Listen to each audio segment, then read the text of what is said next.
Hello, hello, hello. This is Truth Be Told. This is Dr. Walter Aka. Dr. Kyle Dumpert. It's Leroy Horton.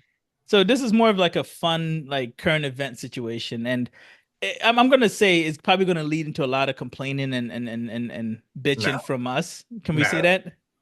no. Come on, Kyle. Every time we No, I didn't talk about complain. insurance or anything related to current event, you get angry about something. Yeah, well, Uh, there is a chance of that happening. There you go. Right. But no, you actually brought up some good points and we're gonna try to cover a few things here. We're gonna cover JFK Jr. And the whole removal of fluoride in our water system. We're gonna talk about that and how that's gonna affect dentists.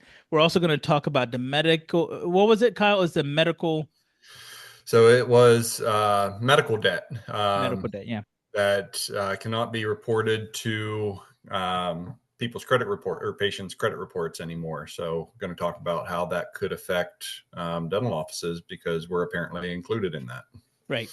So Mm. yeah, and then any other current event that we've kind of we've kind of discussed or seen, we'll bring that up. So this is just a quick summary of hey, what's affecting dentists and how we can move forward going here. It's 2025 and they're coming strong for us, man. Yeah. Oh, yeah. Yeah. And, Well, and and let's just a start point of off with clarification, it's RFK. RFK. I'm sorry, what did I say? JFK, didn't I? Yeah, I do that all the RFK. time. I I do that all the apologize. RFK. JFK, rest in power. Both of them actually. They were both killed, weren't they? Oh, RFK both was didn't killed rest in too. power. Yeah, Uh, RFK was also. Yeah. RFK Jr., who is now Trump's what do we FDA? Secretary No, of Health, I he's think. director of, or well, he's nominated. I don't think he Right. He was hasn't approved been yet for Health and Human Services. No. Health and Human. Yeah, Okay, Health and yeah, Human. yeah. So he's basically in charge of making sure that we eat properly and we're taken care of from our health point of view, Yep. Yep. right? Head of the health department. Yeah. Yep, right. So let's start off with like what are some of the reasons why we need fluoride? Let's talk about why did we even bring this whole entire fluoride into the equation back in the what was it the 50s or 60s when they started implementing fluoride into the water system?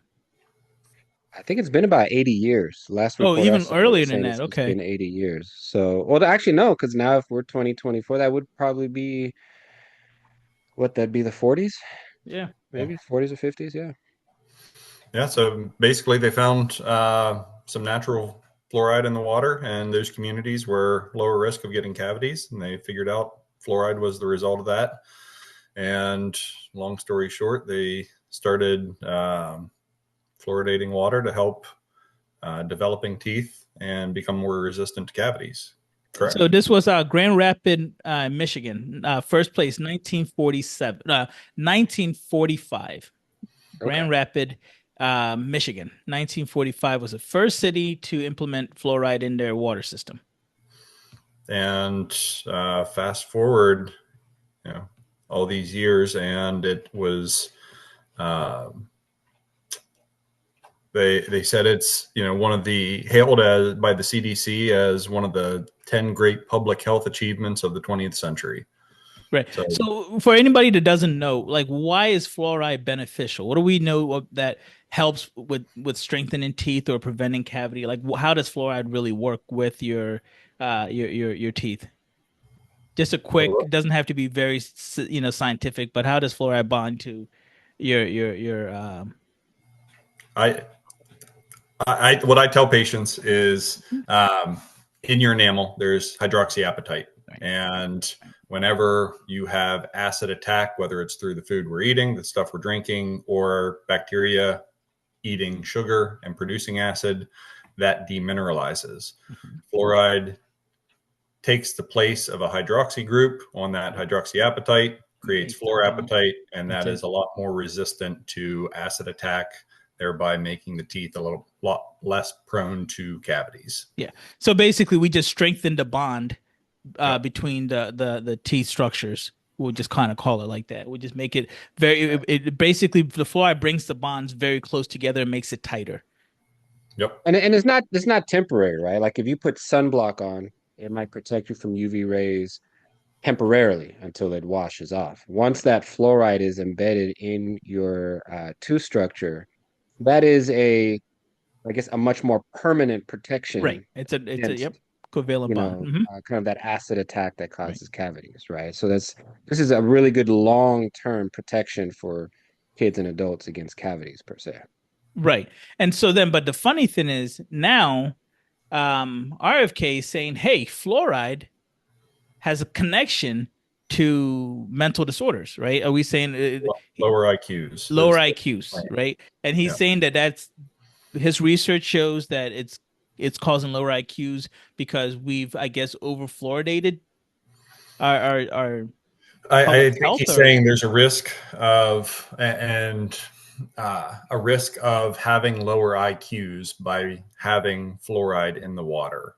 And the argument against fluoride in the water is what other medication do we mass medicate the public through community water?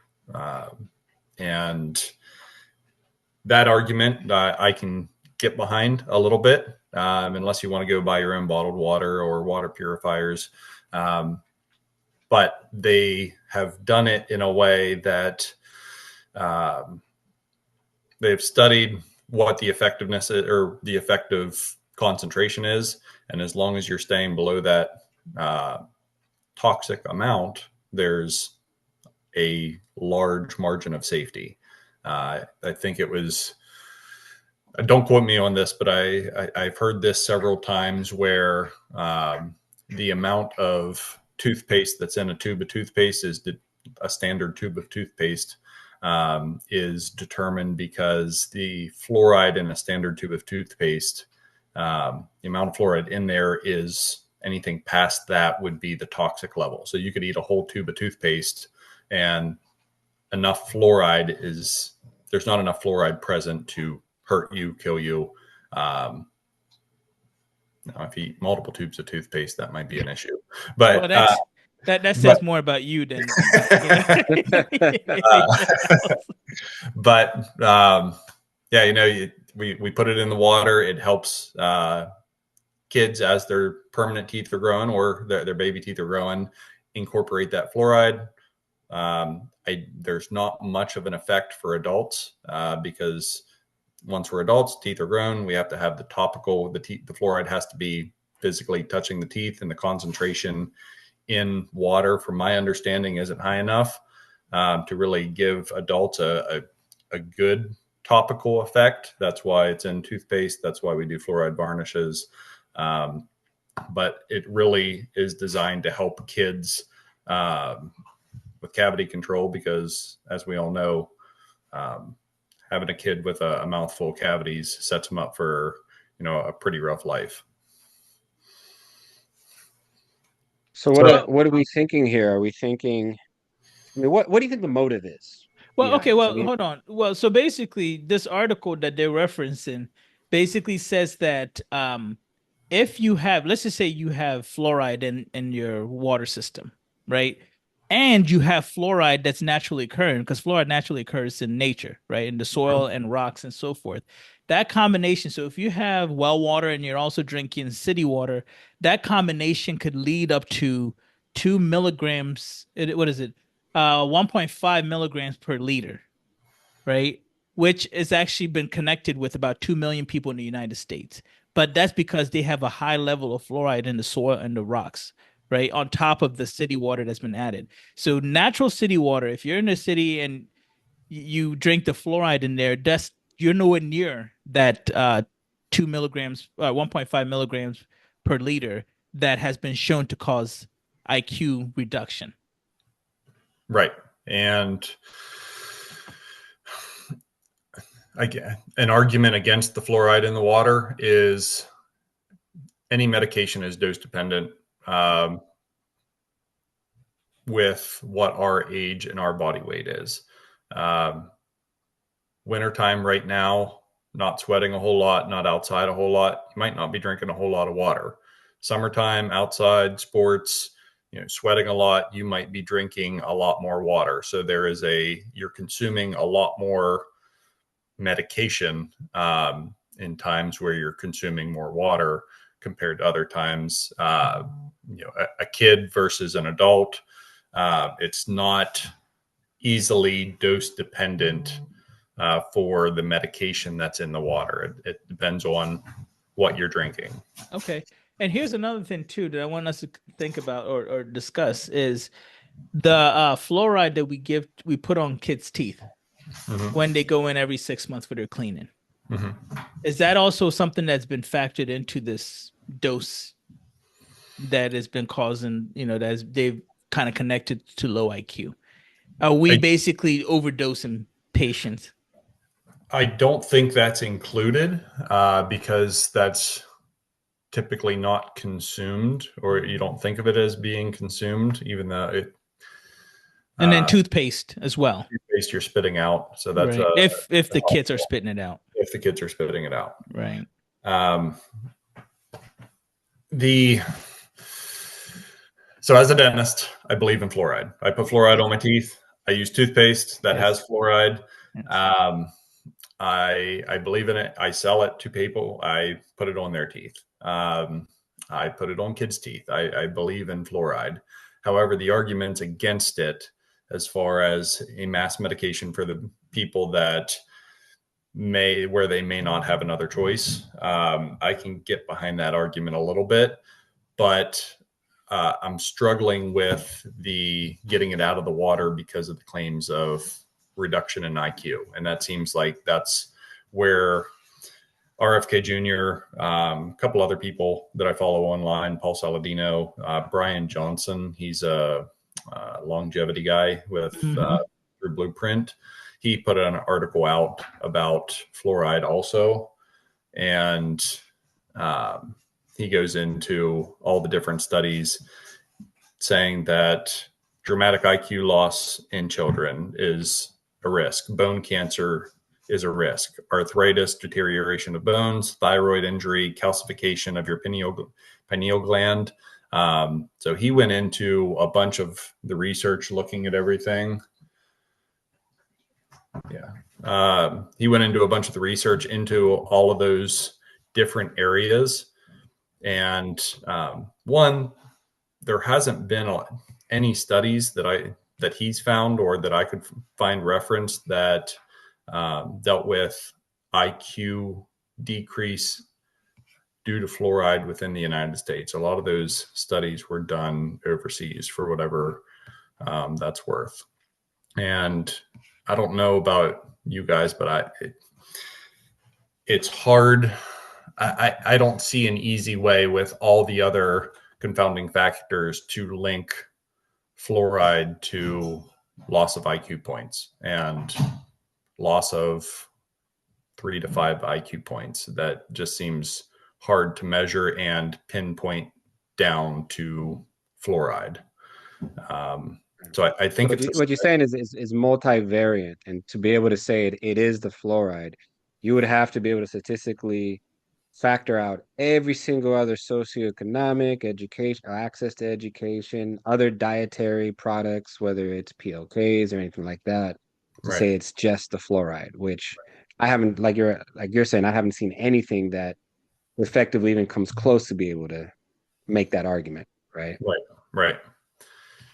And this is patients have been starting to ask me about this, and I know the ADA is coming out and they're urging the EPA to appeal. There was a court ruling on water fluoridation, and ADA, 12 other groups are asking to appeal this court ruling. They're saying that there's a coalition letter saying that there's a fundamental misunderstanding and misapplication of the prevailing scientific literature on the safety of fluoride and community water fluoridation. So it seems to become a hot topic with the idea of making America healthy again, which I am all about it. We have a lot of chemicals in our foods and our drinks, but I think personally, I think they're hanging their hat on the wrong thing and publicly publicizing the wrong thing when there's plenty of other chemicals that haven't been hailed as one of the greatest health achievements in the 20th century that they could probably focus on. So, this is just a little personal anecdote or discussion that I've been having in my house, which is school lunches. Okay. Right, my kid is in elementary school now, and we look at the food that they give them. And I've never Took thought a in my while. life, I That never thought in my That's life. Say it us. again. so that took a while. What took a while? Figuring out what grade your kids were in. Oh no, for sure. I had to think about it. I was like, elementary, yes, that's it. And you know, We clearly know who goes to parent teacher conferences here, and it's not bro, one. I listen. As long as I don't get anything, I'm happy. My dad used to actually like look for issues. Like, what did he do wrong this time?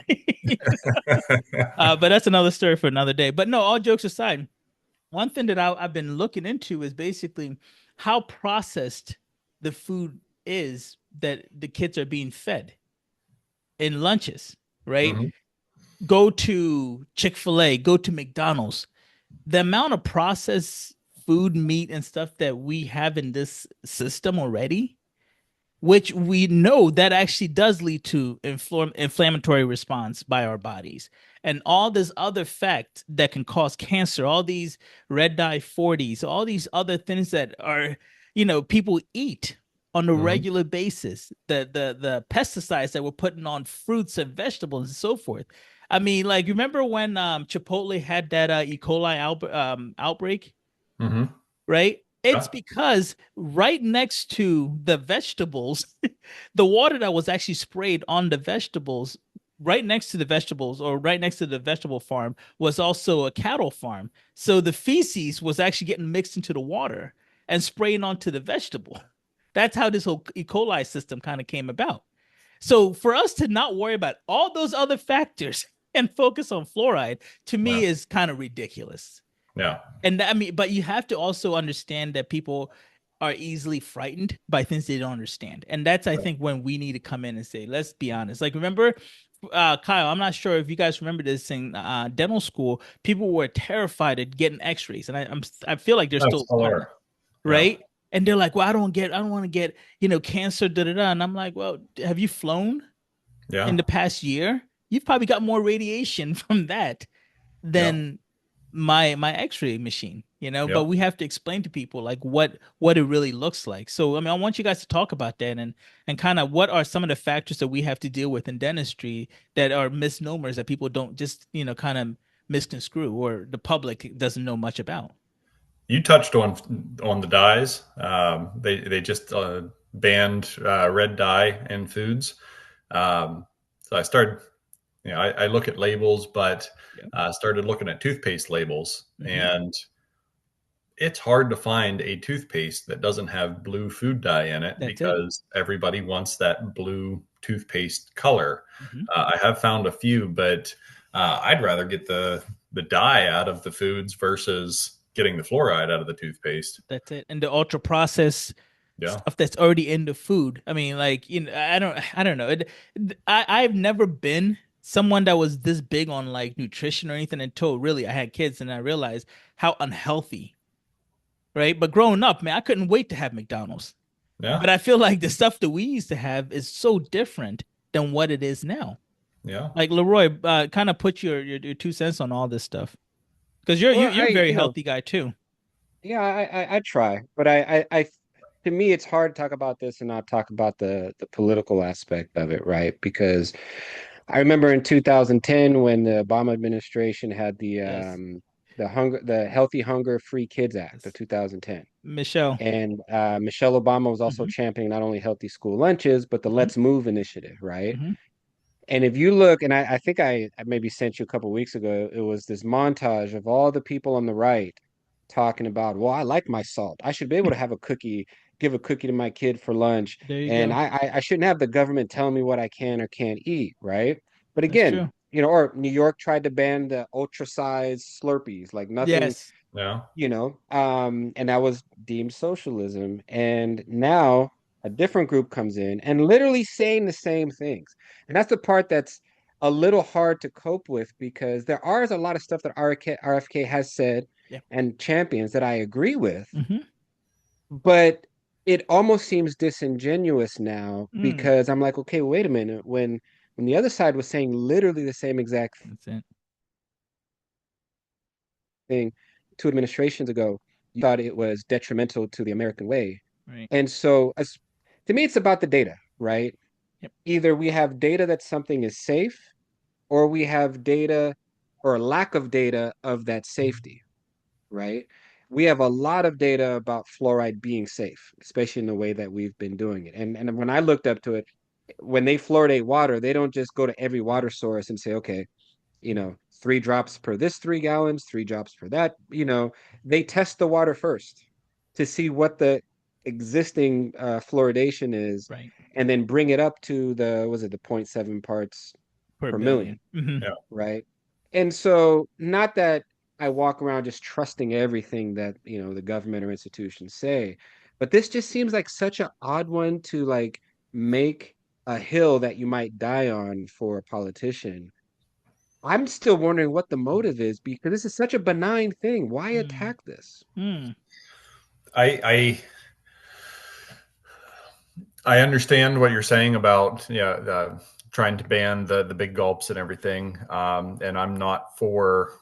I mean, we have cigarettes, we have alcohol, every other thing that is detrimental to our health. Mm-hmm. I take more of a libertarian stance of have those products there. It's everybody's choice. If you want to buy it or buy products that have it, that is your choice. If you want to buy products that are ultra processed, you should have that choice also. That I think that's what makes the most sense as far as freedom is do what you want with your life. I don't have people telling you what you can and can't buy. And a free market system, companies will cater to what people want the most. And or with our current food system, I think they've catered to um, tricking our brain and our stomach into engineering foods that are a lot more addictive. So it's easier for us to say, well, I want that bag of Doritos because once I open it, I don't stop eating it and I can open another bag and keep going because it's almost deceptive as it's not real food. It's been engineered to make us consume more of it. Right. Well, but Kyle, real But with quick, fluoride, buddy. it's different. Yeah, but real quick though, when do we say the public health aspect is more important than our own individual choices, we'll say, right? For example, fluoride came in from a public health point of view because kids were suffering, right? They couldn't Right. focus in school when they had cavities or when their teeth hurt. Right. And that was kind of why we went this route, right? Because we Right. wanted to make sure, because we all know parents that don't really want to deal with kids being pain. Oh, just take the tooth Right. out, or can we just give him something to just shut him up? I mean, Right. I've dealt with that in school when I Yeah. was. That's why I didn't do pediatrics because I was like, there are parents that just don't care, right? And so for me, this is a public health situation and people should get involved. And this by we all know the research shows that when fluoride was actually was actually implemented, right? We reduced the amount of carious lesions, right? Mm. Systemically, meaning within the system. And kids were more able to focus and actually go to school at a higher rate because they were not taking the day off because of abscesses and cavities and so forth. So we Right. see the health benefit to that from a public health point of view. So how do we then say, well, there are certain things that the government needs to stay out and certain things like how do we pick between the two? Does that make sense? Is that a good question for you guys?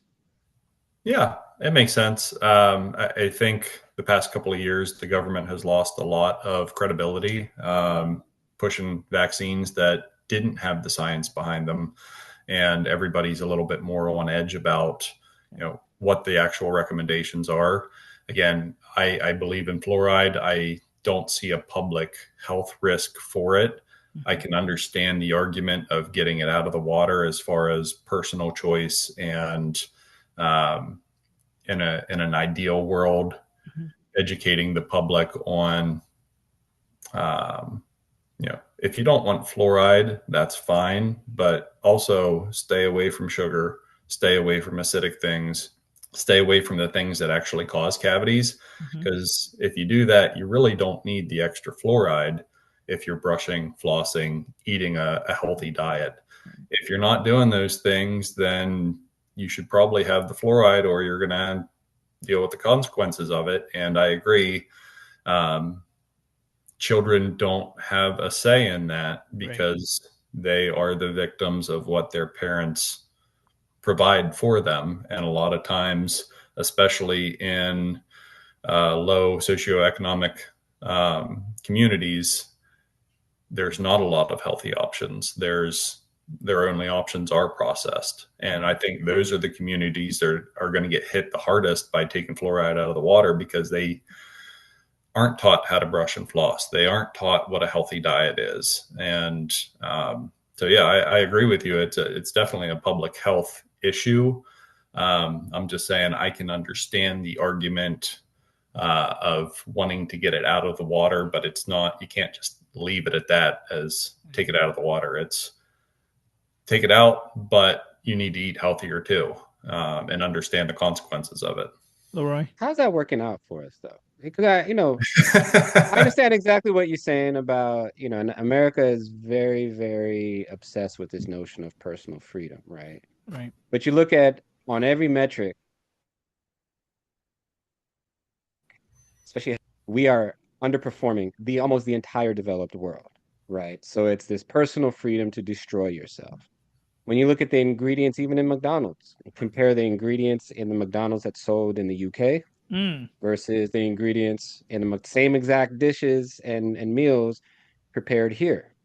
Completely different, right? Having spent a lot of time in Europe, I can tell you this scientific distribution of where the candy is at as you're checking out, at what eye level is it, right? And we Right. know that they've scientifically produced under the guise of a free market capitalism, they've scientifically produced a consumerist culture that pushes everything that's unhealthy on you. So you may not be as free as you think in the choice that you're making, because every time I turn around, I see a Snickers bar right here or a Kit Right. Kat Right. bar. Yeah, Right. you're being But then tricked. we want to, kind of get on this pedestal of, well, you should be able to choose. And I struggle with that sometimes because I'm like, okay, but it's not working out for us. And at Right. some point, the people just need to, at some level, have some trust and say, listen, you know, this is what's good for the masses. Because at the other turn, these people are also complaining about the cost of dentistry. I've yet to find a patient that wrote a check for, a $1,500 crown and was like, "Hey, this is a well-deserved check I'm giving you, doc." Right? So it's But like you're damned if you do, damned if you don't, and it's always under this auspice of like, well, it's personal freedom, but then they're not personally responsible for the consequences because they want, you know, the government or the state to pay for the health care right. in emergencies and when they need that surgery that they want the hospital to write off because their medical debt, as we'll get into, is so overwhelming. Well, most of the stuff we're doing surgery on is largely preventable. Yeah. you know Mm. Had they made better choices. So it's Mm. like, do we trust people to make choices? Maybe that's the question. Do we trust people's choices in oral health care? We don't trust people's choices because they've shown us that their choices cannot be trusted. I mean, think about that, right? Accountability is a big, big, big question, right? And Kyle, you bring up the whole the vaccine and all this other stuff, but then it's also, well, if you actually care about society, then you wouldn't come out when you're sick. And I know people who will come out, I have a fever, I have all this stuff, and they want to, no, I still got to go to work. And there are other factors are associated with that, right? That's also the fact that maybe the place that they work won't give them sick leave and all this other factors. So there's so many different things that we have to discuss. But if you really cared, you'd say, well, I'm sick, let me stay home so I don't get other people sick. But it's no, I got to go do this, I got to go do that. And consumerism, I feel like, is what's kind of leading the way, right? We talk about, capitalism, and capitalism is excellent, but it's also very negative because, again, It it's can be what abused. it says again. It can be abused. That's it, my man. it can be abused, and that's something I think we got to talk about. So I think it's nice to have a flashpoint of fluoride is the evil villain, but there's so many other factors that they don't want to talk about when it Right. comes to how people are making money. You know what I mean? That they're like, well, if we focus on this, maybe they'll draw their attention here while we're screwing them over here. Right. Well, can I ask something, Kyle? Because I think you practice in a rural area, right? Yeah. Right. Um, when I travel, because I do a lot of traveling to Eastern Washington, it's all rural once you get east of like the Bellevue area. That's the only place I seem to see billboards that fluoride is poison, Um, right? okay. Why is it that there's a disproportionate resistance to say something like fluoride the more rural you go? I can't say that I've seen that in my area. Um, I have a Is it a lack of trust of government? Is that increase in rural areas? And we can say because of COVID, right? We can say after COVID, people in rural areas started trusting the government less. oh, Do I you think think they that that's a trusted them fair less. statement? Say it again. Uh, I think they trusted them less prior to COVID. Okay. I think there's a lot more personal responsibility. Um, I don't know if I want to say, yeah. Growing, going through dental school, Uh-huh. anytime I originally started paying attention to fluoride, Mhm. it seemed the people that I ran into that had the most resistance weren't rural people. I would refer them to them as hippies, more the naturalists. Um, Makes sense. when I worked in Hawaii, there was a large fluoride resistance, and there was Mhm. patients that would make their own toothpaste by crushing up eggshells, mixing in some other things because they wanted to be all natural. Baking They soda. didn't Yep. see Mhm. fluoride as natural, even though there's fluoride in the ocean that they were swimming in. Um, But we don't talk about that. we don't talk about that. So I, I don't see it as a rural thing. Okay. Um, now, if we're getting into Mennonite Amish communities, yes, that there's probably more of that naturalist effect also, um, where they don't want to buy processed product if they don't need it, if they can't make it on their own. More anchored in the old ways of doing things, self production, and unfortunately, uh, I have some of those patients that don't want fluoride for themselves, don't want it for their kids, and their kids have a lot of cavities because they still have sugar. Um, and you try to have those conversations with the parents that it's okay if you don't want fluoride, but you really need to handle the other aspect of keeping the sugar away. Okay. Well, so what are we going to come up? What is the final conclusion of this, guys? Do we believe that RFK is actually doing this for the right reasons and it's something that needs to happen? Do we think that they're fighting the wrong battle? What do we think of this, guys?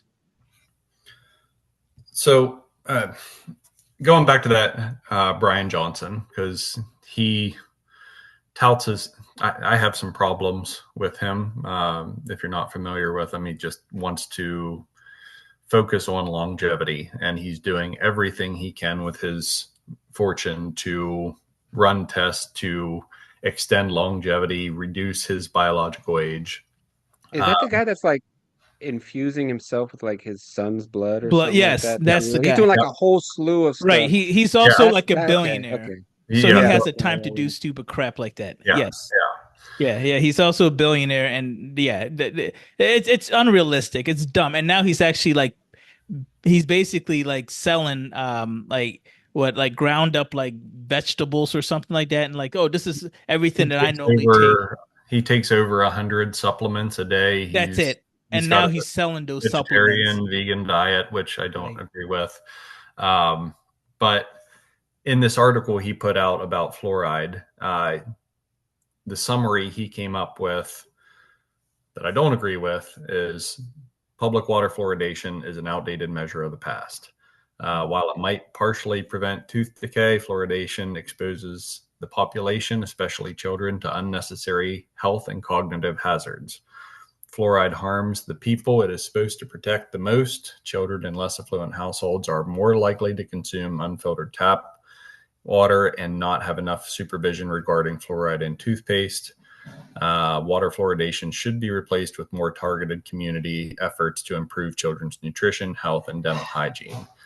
So I don't agree with any of that. However, he goes into dental health beyond fluoride, and he talks about dental and oral health and hygiene are keys to sustained health and longevity.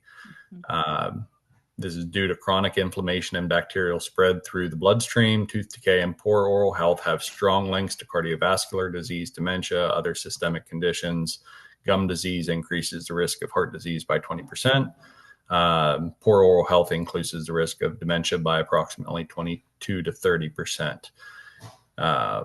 Community and school initiatives he talks about as part of a holistic approach for, better foods, eliminating sugar from school snacks and lunches, no added sugar, awareness of dental hygiene. Fluoride and other products can still be used, but with care to avoid overexposure. So his was the first argument that I saw. While I didn't agree with his conclusion on fluoride, he's at least presenting the other side of dental health is very important. I'm not saying completely stay away from fluoride. It is toxic in high enough doses, which anything is, but take these other steps to ensure you have a healthy mouth. So I appreciated that. I think it's one of those things where it's like if you want to get a lie through, you hide it amongst a whole bunch of facts. You see a lot of silver tongued salesmen get that, right? Oh, the sun is hot, right? Yes. The moon comes at night, right? Yes. So while you're bewildered by these slew of facts and truisms, then they slide in that one thing that may or may not be true or that they're trying to get you with, right? And so all the other positive stuff he said, I mean, that none of that stuff is profound or prolific, right? Right. The industry's been saying that for decades, if not hundreds of thousands of years, that oral hygiene is important. I think right now it's a convenient political football that's inconsequential enough, right? But draws an emotional attachment. People are attached to their sense of personal freedom and choice. If we can make this fight around something that if we take it out, yeah, we're going to see a rise of 25% in childhood caries, because that's the estimated value of fluoride is a decrease in about 25%. All right, well, it's not going to be so drastic and so catastrophic that I'm going to be the evil boogeyman the rest of my life, even if I win. But at least I'll garner that emotional. I'll pull on those strings of the cow dumperts who, really value personal freedom above everything else, even if it's to their own detriment. I'm going to pull in those strings. So I think that's what it is. I think it's incumbent on us to advocate for public policy. Because the one thing that we have seen, especially in low socioeconomic areas that Brian Johnson's so concerned about, we don't see a lack of carries in those areas, right? Compared to everywhere else, we see more. Mm-hmm. And so to use that as the actual uh, to use a dental term, the fulcrum upon which he makes his argument against fluoride, when you actually start peeling those layers of the onion back, like those are the ones actually still more affected. They're just less affected as they were, before 40, 50 years ago. But comparatively to everyone else, they're still at the highest risk, Well, you let me know. let me ask you this, guys, and I think we'll wrap it up here. Do you think it would be the same kind of social discussion if we didn't use kids?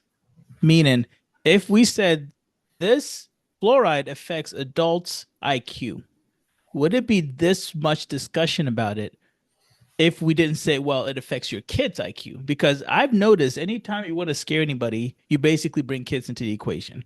And who would not want to protect the future? Who would not want to protect the kids?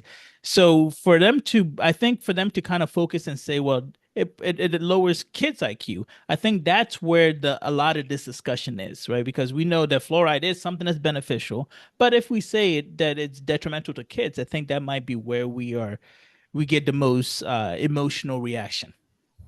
What do you guys think?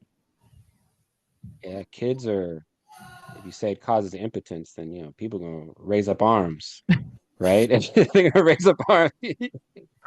But no, you're right. I think again, it's a to me, I think politically, it's a very clever, extremely clever angle because it draws on so many strings of people that have these sentiments out of nothing but good intentions. Right. Who doesn't want to be free? Who doesn't want to care about their kids? That's And it. all you got to do is mention there might be danger, and people's red alert, Hmm. fight or flight response goes up. I think for me, it's sad because I feel like the very people that they're using as the example are being used politically as opposed to seeking a true public health benefit or removal of a detriment, right? So either Yeah. way, I feel like the people that are at most risk are just going to lose again, even if No politically matter what. this Okay. thing wins. Kyle, I'll leave you with the last remark. With fluoride, are we getting into Well, just fluoride, legal and then to medical? we'll do part two, just because I feel like this is going to be a long discussion. Yeah. Um, as some with seeing the importance of um, getting all the other of our food out of our drink. Um,